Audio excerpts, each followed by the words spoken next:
ভিতরে জখম হয়েছে, আমার নবী কত অত্যাচার করেছে, আমার নবীর মুখের ভিতরে গরুর ফুলি দেওয়া হয়েছে, আমার নবীকে জনমের মতন মারা হয়েছে। ওই নবী তারপরে একটা কথা বলেছে, আল্লাহ আমি কোনো দোয়া করি না, আল্লাহ আল্লাহ আল্লাহ আল্লাহ আমার উম্মত জান্নাতে যাওয়া লাগবে।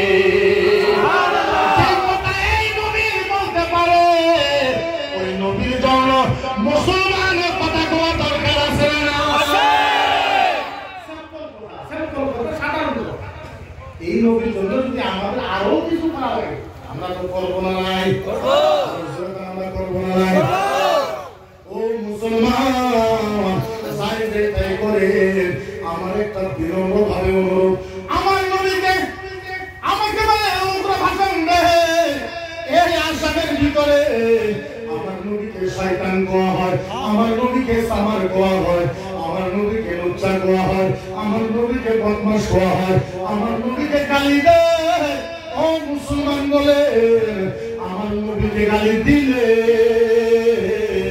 আপনাদের কলিজার ভিতরে আঘাত লাগে না?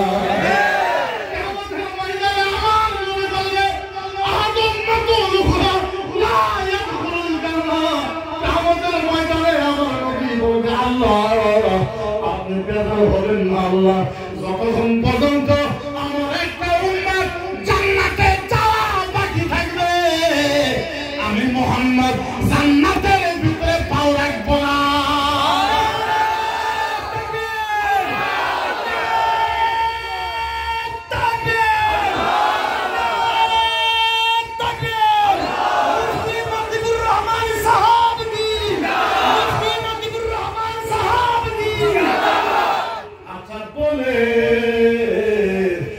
উদাহরণ 5 মিনিটের একটা বক্তব্য বলি, তারপরে আমার অসুবিধা হয়েছে না, মাত্র 5 মিনিট সময়।